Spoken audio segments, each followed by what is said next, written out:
Welcome back, everyone. Before we dive in, make sure you drop your thoughts and the lessons you took from this story in the comments. And don't forget to like and subscribe. Let's get into it. My name is Serena Hill.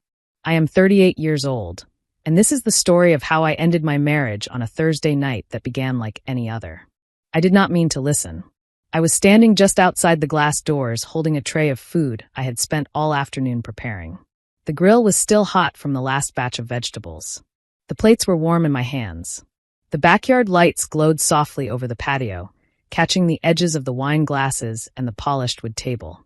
This was Tyrone's weekly dinner, his friends, his space, his tradition, or at least that was how he described it. I heard him laugh before I heard the words. Not the relaxed, almost distracted laugh he used with me at the end of a long day, but the loud, confident one he saved for other men. The kind that fills a room and demands approval, the kind that says, "Look at me. I am in control here." "I doubt this joke of a marriage will survive another year," Tyrone said, his voice easy, almost amused. "She is nowhere near my level anymore." The words landed before I could move. For a moment, all I could hear was the blood rushing in my ears and the soft clink of glass from the table. Inside the backyard, his friends leaned back in their chairs, glasses raised. Someone clapped. Someone laughed harder than the rest. I saw nods, slow and satisfied. I saw the shine of approval in their eyes. They were sitting on furniture I chose, eating food I paid for, drinking wine I had been saving for a special occasion, and they were celebrating my replacement as if it were a promotion he had earned. For a few seconds, I stayed perfectly still. My body felt frozen, but my mind was painfully clear. Through the glass, I watched Tyrone accept their approval like a reward. His shoulders were loose, his smile wide, his eyes bright with the thrill of being admired. I watched him glow as if he had finally said something brave instead of cruel. No one noticed me yet. That was the part that hurt most. Not just the insult, but how comfortably it lived in the room. There was no awkward silence, no one shifting in their chair, no one saying, "Hey man, that is too far." This was not a slip. This was rehearsed, repeated, validated, woven into their weekly ritual. I realized then that this was not about a bad night or a careless comment. This was how he spoke when he believed I was not listening. This was who he was when he thought he was safe. I felt my fingers tighten around the tray, then loosen. I set it down quietly on the small table beside the door. I did not cry. I did not interrupt. I did not storm in demanding explanations from a man who had already explained himself perfectly. I simply stood there long enough to understand one thing. This marriage was already over. The only question left was how long I was willing to pretend I did not know it. Before that night, people often described me as lucky. Lucky to have a successful company. Lucky to have a husband who was charming in public. Lucky to live in a house that looked like the kind of place people admired from the street and imagined must be filled with happiness. What they never saw was how carefully I made myself smaller to make that picture look believable.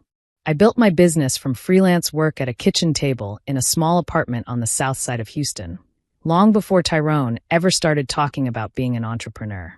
I negotiated contracts between loads of laundry. I answered emails at 2 a.m. I took meetings on my lunch breaks from a temp job that barely paid my rent. I did not have a grand vision. I had bills and a talent I refused to waste. When the company started growing, I handled the contracts, the clients, the late nights, the payroll, the difficult conversations. Tyrone handled the stories, the ideas, the dreams he described with so much enthusiasm that people sometimes forgot to ask whether he had ever followed through on any of them. His ventures came and went, pop-up projects, short-lived partnerships, big announcements that ended in silence. Every time one of them failed, I absorbed the loss quietly. I told myself marriage meant patience.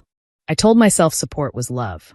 I told myself success was something we shared, even when I was the only one earning it. When my income surpassed his, I stopped mentioning numbers. When clients praised my work, I redirected the credit, saying we when everyone knew who had written the proposal, who had stayed up past midnight to fix what others had broken. When Tyrone joked to friends about being the real visionary and called me the operations person, I smiled and let him have it. At dinner parties, he told stories about our company as if he had built it alongside me. I would sit there, sipping my wine, listening to him rearrange history while people nodded and smiled and looked at him with admiration he had not earned. Protecting his ego felt easier than confronting the truth. I became the calm one, the reasonable one, the one who kept things running while pretending not to notice that the balance between us was gone. Friends would say, "You two are such a strong couple." What they meant was that I was strong enough for both of us. And I accepted that role without question, until the night I heard my marriage described as a joke. Standing outside those glass doors, the soft backyard lights reflecting my own face back at me, I understood something with terrifying clarity. I had not been unlucky in love. I had been loyal to someone who quietly resented the life I built. I had been carrying a man who, in private, treated my success as an inconvenience he had to outgrow. Once I saw that, there was no going back. The air felt thinner, sharper. The house behind me, the patio in front of me, the life I had curated so carefully, all of it suddenly looked like a set built for someone else's story. I reached for the handle and pushed the glass door open. The laughter stopped instantly. The sound cut off in a jagged silence that felt almost physical. Tyrone turned toward me first, his smile still half-formed, frozen in the space between confidence and shock. His friends followed his gaze. Eyes darted. Glasses lowered. Bodies shifted in their chairs like children caught doing something they knew was wrong. I stepped inside, the tray already set aside, and walked toward the table. I could feel their eyes on me, feel the way the mood dropped from easy arrogance to tight unease. One of Tyrone's friends cleared his throat, the sound loud in the sudden quiet. Another shifted his chair back slightly, as if he wanted to stand, but did not know whose side would be safest.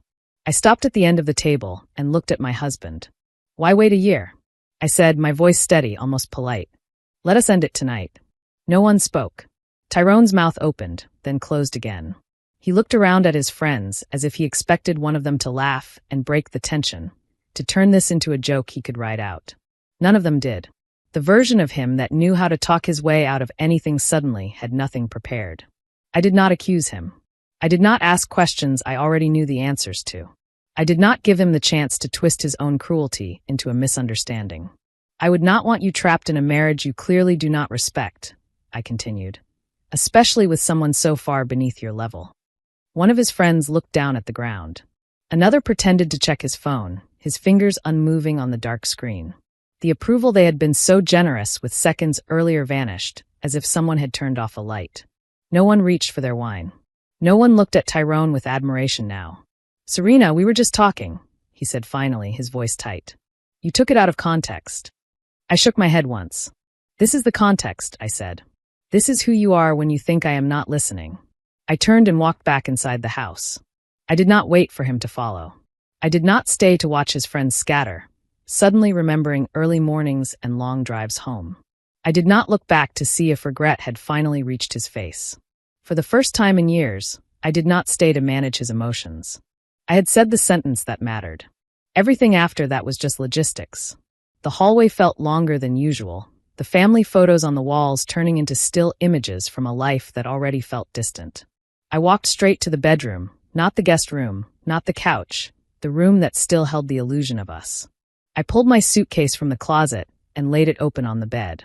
The sound of the zipper scraping against the fabric was oddly calming. The movements felt almost mechanical, like muscle memory from a life I did not remember training for. I knew exactly what I needed and what could be left behind. I packed what mattered.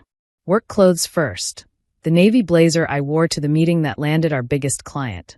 The tailored dress I bought when we crossed our first million in revenue. The crisp white shirts that still smelled faintly of laundry detergent and late nights. The laptop bag that held my entire professional life. The worn leather notebook where I had once scribbled numbers that felt impossible and later checked them off one by one. I added the jewelry I bought myself after major deals. A pair of gold hoops from the day I signed my first long-term contract. A delicate bracelet I put on in the bathroom of a hotel lobby after closing a partnership that changed the company's future. Each piece was a quiet celebration I had never announced, small proofs that I was capable, that I was building something real. I skipped the things tied to shared memories. The anniversary dress. The framed photos from weekend trips. The sweatshirt he liked to borrow when he pretended to be relaxed. Those could stay behind with him. I was not running. I was separating myself from a version of my life that no longer existed. Tyrone appeared in the doorway, breath uneven, hair no longer perfectly styled. "Serena, please," he said. "Let us talk about this." He sounded more irritated than afraid, like a man whose evening had been inconvenienced. "There is nothing to talk about," I replied without turning around. You already did the talking. I folded another blouse, laid it neatly in the suitcase, and reached for my heels. His footsteps creaked across the hardwood floor as he stepped closer. You are overreacting, he said. It was just words. Guy talk. You know how it is. They were asking questions, and I did not mean it like that. I zipped the suitcase closed and finally faced him. You did not joke about leaving, I said. You joked about replacing me. The room fell quiet again. It was the kind of silence that leaves no room for excuses. His jaw tightened. His eyes flicked to the suitcase, then back to my face. You are being dramatic, he insisted. You know I am under pressure. I have been trying to figure things out. The business, the company, people are worried about you. You work too much. You have been unstable. He said the last word carefully, watching me, as if he wanted to see how it landed. I know about the lawyer, I said, my voice low but steady. I know about the account you opened without telling me. And I know you have been telling people I am difficult to work with. His face drained of color. How do you know that? He asked. Because I had been paying attention longer than he thought. Because whispers travel in circles, and some of those circles still included people who respected me more than they feared him. I lifted the suitcase from the bed, feeling its weight settle comfortably into my hand. I am not leaving because you embarrassed me, I said. I am leaving because you plan to erase me. For the first time that night, he had nothing left to say. His shoulders sagged slightly, the air going out of him. I realized something else in that silence. I was not packing in grief. I was packing in clarity. The love I had once felt for him had been buried slowly under years of resentment and careful self-denial. Tonight had simply dug up what was already gone. I had just set the suitcase by the door when my phone vibrated on the nightstand. One message, unknown number. Check your husband's Thursday nights. You deserve to know what he has been planning. I stared at the screen, my pulse steady in a way that surprised me. I was not confused. I was not scared. Something inside me already knew this was not a coincidence. Another message followed seconds later. I am sorry it took me this long. I did not know how to stop it. Then the name appeared, Dante Reynolds. Tyrone's closest friend. The one who had toasted the loudest earlier in the night. The one who had looked away when I spoke. I stepped into the hallway and pressed call. The phone rang once, twice, then connected. Dante's voice was low, tight, like someone holding their breath. Serena, he said, I know this is the worst possible timing, but you need to hear this now. Then say it, I replied. My suitcase waited by the door. Tyrone hovered in the bedroom behind me, pacing quietly, pretending not to listen. The hallway light buzzed faintly above my head. My whole life felt suspended in that small space between his words and mine. What you heard tonight was not a joke, Dante said. It was part of a plan. The word plan landed hard. The world did not tilt. It sharpened. For months, he continued, those Thursday nights were not just dinners. They were strategy meetings. Strategy meetings for what? I asked, even though I already knew. Tyrone has been documenting everything you do, Dante said. Emails, late nights, decisions. He is building a case. His voice shook slightly. A case for what? I asked. To make you look unstable, he said. So he can take control of the company and walk away clean. The hallway felt suddenly too quiet. The sound of my own breathing seemed too loud, too slow. You have proof? I asked. Yes, Dante said. Messages, notes, screenshots. I could not sit with it anymore. I should have said something sooner. I closed my eyes for a moment. This was not betrayal anymore. This was a campaign. Send everything, I said. All of it. He exhaled a shaky, audible sigh. I will, he said. Serena, I am sorry. He told us you were spiraling. He said this was the only way to protect the company. I tried to believe him, but seeing it all together, he stopped. Send it, I repeated, then ended the call. I walked back into the bedroom. Tyrone was standing by the dresser, pretending to fold a shirt he had never put away in his life. Who is that? He asked. Someone who finally decided to stop lying for you. I said. I am leaving tonight, Tyrone. What happens after that is going to be about the company, not about us. You are not thinking clearly, he insisted. You are upset. You are going to ruin everything because you cannot control your emotions. He said the words with practiced ease, as if he had rehearsed them. Maybe he had. Maybe he had been waiting for the moment he could point at my anger and say, see? This is what I was talking about. The difference, I said, is that I have stopped confusing my silence with peace. I am thinking more clearly than I have in years. I rolled the suitcase into the hallway, picked up my car keys from the small bowl by the front door, and walked out of the house without looking back. We met the next morning in a quiet cafe across town. Dante arrived early, already seated in a corner booth, his coffee untouched. The walls were lined with black and white photos of Houston street scenes. The hum of soft conversation and clinking dishes filled the air, but our table felt sealed off from all of it. He looked smaller than he had the night before, as if the confidence he wore around Tyrone had finally cracked. His shoulders were hunched. There were dark circles under his eyes. When I approached, he stood quickly. "Serena," he said, "thank you for coming." I sat down across from him, opened my laptop, and set a small notebook beside it. "Show me," I said. There was no anger in my voice, just a quiet insistence. He unlocked his phone with shaking hands, slid it across the table, and brought up a folder of messages. "There is a name for it," he said, staring down at the screen. Tyrone called it Project Smokescreen. I did not react. I just waited. He said if he controlled the story, he could control the outcome, Dante continued. If people believed you were unstable, emotional, difficult, no one would question why he took over. I scrolled through the messages. Group chats. Long threads. Tyrone's words unmistakable. Document everything. Frame it as concern. Let her think she is overreacting. If she gets angry, that helps us. My stomach tightened, but my hands stayed steady as I moved through the conversations. They planned it like a business launch, Dante said quietly. Roles, timelines, talking points. Every Thursday night, Tyrone would update us. What you said that week. How you looked in meetings. Who noticed you working late. He made it sound like strategy. I scrolled further. Notes about my tone in emails. Photos taken through office windows. Conversations rewritten to sound threatening or erratic.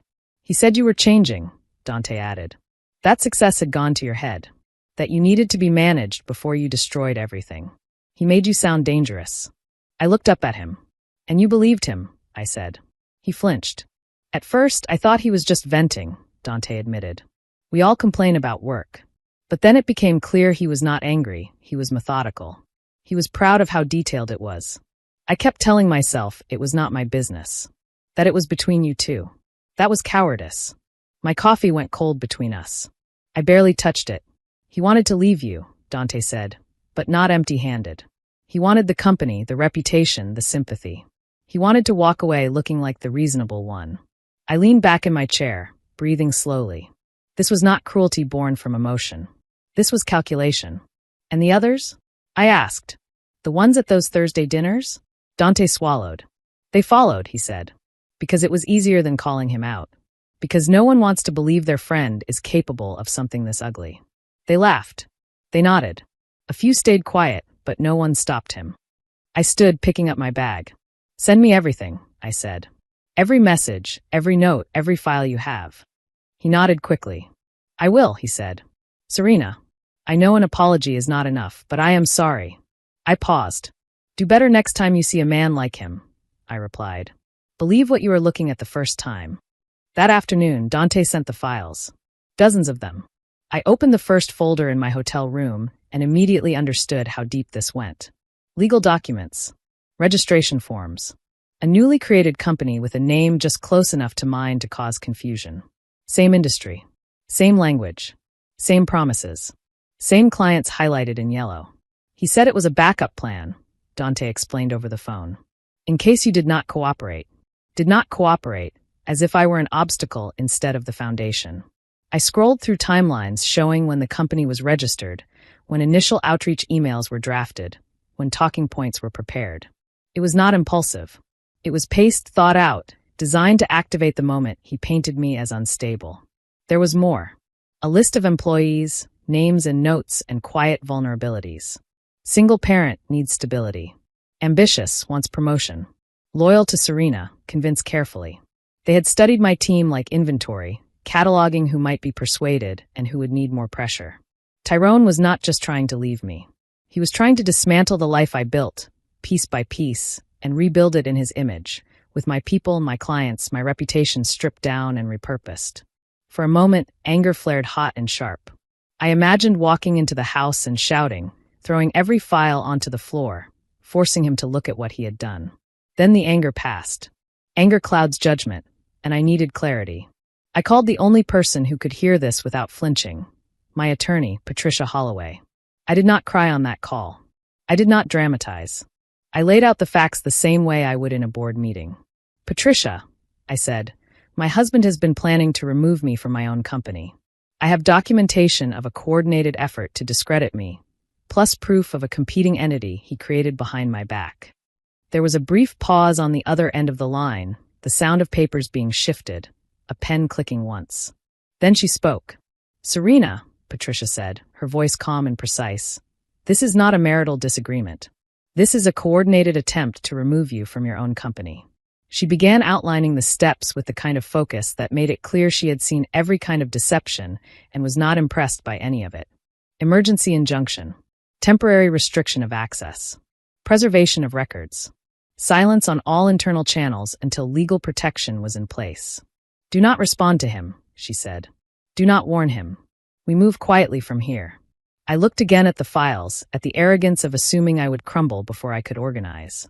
Tyrone thought I would react emotionally, that I would scream, cry, flail, and prove his point for him. What he forgot was this. I built a company by staying calm under pressure. And this was just another crisis that needed solving. Patricia asked to meet in person. The next morning, I sat across from her desk in her downtown office, laptop open, folders neatly labeled, while she reviewed the evidence. She listened without interrupting, her eyes moving quickly across the screen, her pen marking dates and names on a legal pad. When I finished, she leaned back in her chair. We are going to make this very simple, she said. You will hold your position. You will say nothing to him. We will secure your legal footing first, then we will address the board. Her tone was almost clinical, which made it oddly comforting. She was not outraged. She was efficient. Your husband believes emotional pressure will make you slip, Patricia continued. Men like this depend on reactions. You are not going to give him one. You will let the documents speak, and you will let his own words destroy him. She slid a packet across the desk. Sign where I have marked. I will handle the rest. Before I left her office, she stopped me. One more thing, she said. People like your husband rarely act alone. Once pressure is applied, others will start talking. Be ready to hear more than you expect. She was right. That night, my phone lit up with messages from numbers I had not seen in years. Apologies wrapped in explanations. Half confessions. Quiet warnings. I did not know how bad it was. He made it sound like you were out of control. I am sorry I did not say anything. The silence around Tyrone was breaking, and he did not even know it yet. While he was busy crafting narratives, I was doing what I had always done best, preparing. I stayed alone in a hotel room downtown that week. The room was quiet in a way my house had never been. No voices. No tension hiding behind politeness. Just the hum of the air conditioner and the distant sounds of traffic 8 floors below. City lights spilled across the ceiling in soft reflections. For the first time since everything began, the weight of it all finally hit me.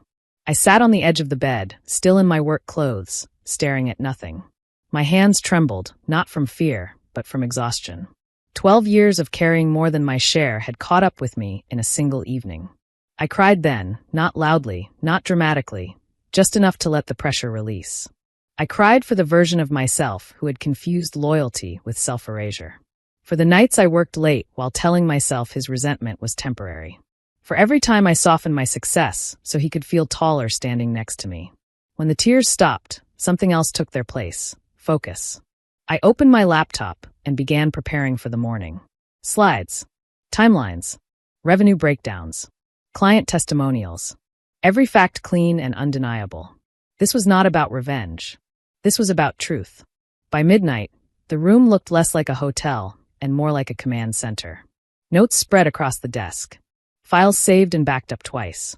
Emails drafted but unsent. Tyrone thought the next day would be about controlling the story. He was wrong. It was going to be about ending it.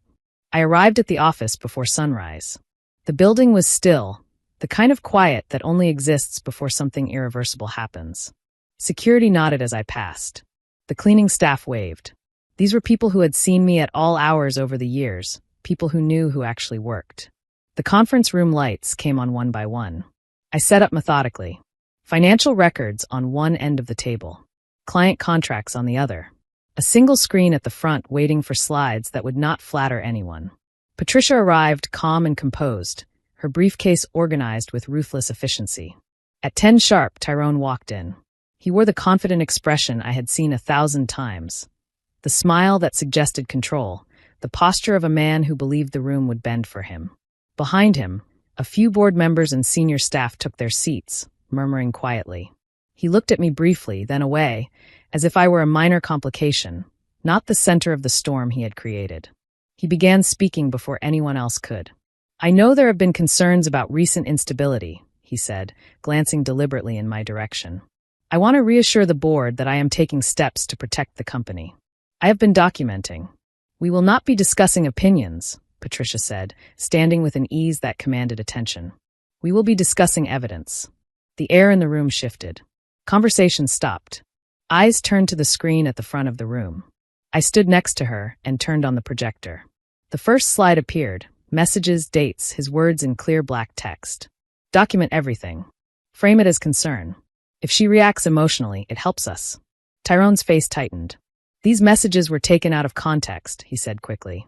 "This is a personal matter being dragged into business." I clicked to the next slide. A revenue breakdown. 2 columns, my name and his name. Over 2 years, every major contract was attributed, negotiated, closed, and managed. My column was full. His was empty. A board member leaned forward, adjusting her glasses. "Tyrone," she asked, "can you identify a single account you personally secured during this period?" He opened his mouth. Nothing came out. He glanced at me, then at the numbers, as if they might rearrange themselves out of pity. I moved to the next slide. Client testimonials. Emails praising leadership, strategy, and execution. Every one addressed to me. A few mentioned tolerating Tyrone's presence only out of courtesy. A soft murmur passed through the room. His carefully crafted image as the visionary flickered. Then the final slide, the registration documents for the shadow company. Same market, similar name, planned outreach timelines. Attached notes showing where he had highlighted my clients as primary targets. "This," I said evenly, "was designed to activate once I was discredited. Once the narrative he built about my supposed instability had taken hold, this company would step in and assume my position in the market." Tyrone stood abruptly. "This is a misunderstanding," he said. "Dante had his own agenda. You all know how emotional Serena can be when she feels threatened. She is twisting this too. That was his mistake." One of our largest clients spoke then, calm and measured, dialing in from a video screen at the end of the room. "We have never considered Tyrone a decision-maker," he said. "Serena is this company." The words hung in the air like a verdict. Silence followed, the kind that swallows arguments whole. Tyrone sat back down slowly, his confidence gone, replaced by calculation that came too late. Patricia closed her folder with a quiet finality. "The board has everything it needs," she said. In that moment, the story Tyrone had spent months writing collapsed under the weight of the truth. Not with shouting, not with drama, but with facts he could not outrun. Once the board meeting ended, the silence did not return. It cracked. Within hours, my phone filled with messages I never expected to receive. Not from Tyrone, but from the people around him. Wives, girlfriends, business acquaintances who had sat quietly in rooms where plans were made. One message came from Rochelle, the wife of one of Tyrone's closest friends. She wrote, "I have been listening to him come home and brag for months. I started recording because something felt wrong." Then she sent audio files, laughter, detailed explanations of how they planned to frame me, how confident Tyrone sounded describing my supposed breakdown. Another message followed from Nadine, a woman I had met only twice at dinner parties. She attached screenshots, draft emails to clients, lists of employees with notes about who would be easiest to manipulate, who might resist, who might stay loyal to me no matter what. It became clear this was not just about my marriage. It was a pattern. Men coaching each other on how to stay in control while appearing reasonable. Teaching manipulation as strategy. Calling it leadership. Selling it to each other as necessary. Patricia reviewed the new evidence without emotion. "This moves beyond civil disputes," she said. "This becomes intent. And intent changes everything." She started new filings. I signed more papers. Somewhere in the middle of it, I realized I did not feel triumphant. I felt steady. Truth rarely arrives all at once. It comes in waves, carried by people who are tired of being quiet. Tyrone had built his plan in private. It was unraveling in public, and there was no way to stop it now. The divorce was finalized months later on a gray morning that felt quieter than I expected. No raised voices. No accusations. No last attempts from him to rewrite the past in front of a judge who had already seen too much. Tyrone sat across from me at the table, smaller somehow.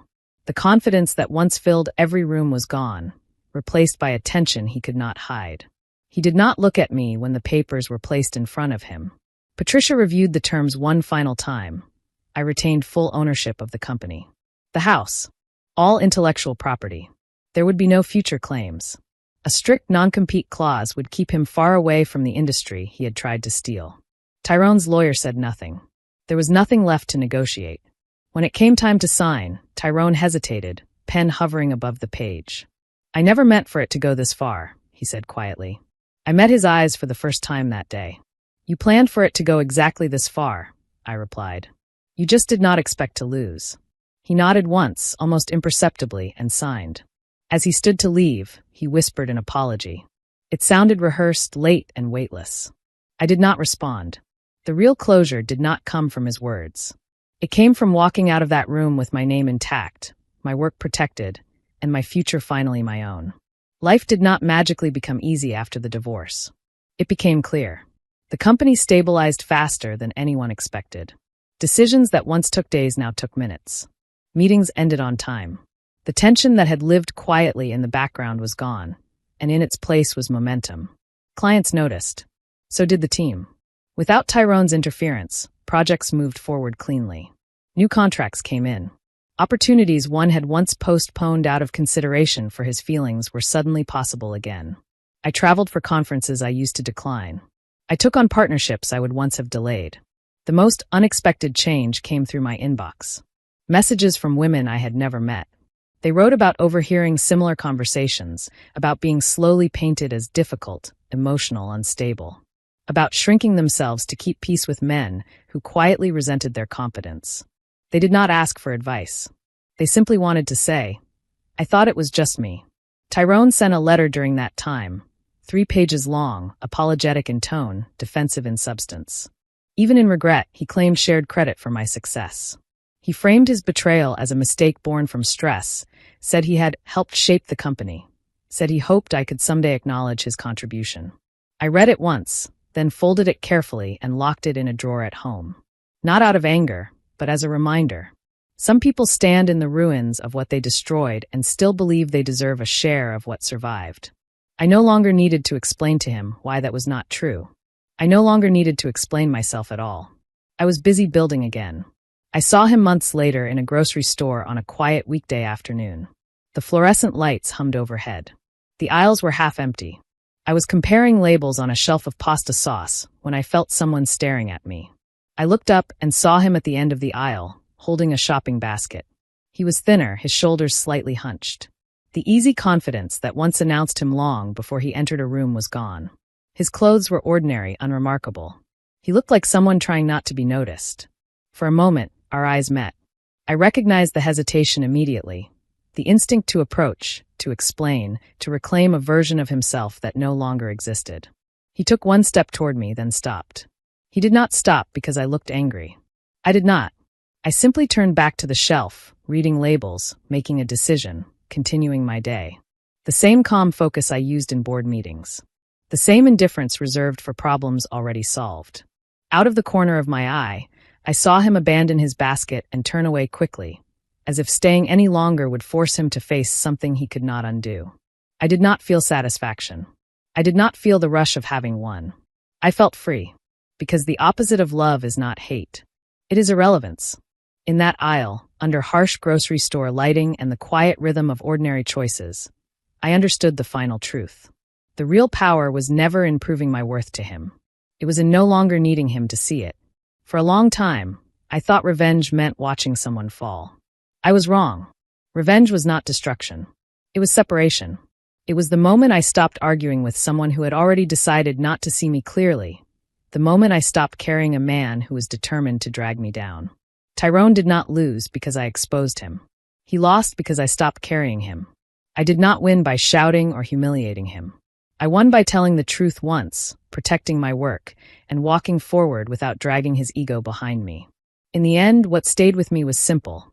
I began to pay attention to patterns, not promises. I learned to listen to how someone speaks about me when they think I am not listening. I stopped confusing silence with peace. The most powerful ending was never revenge. For me, it was freedom. If you enjoyed this story, please like, comment, and share this video with your friends.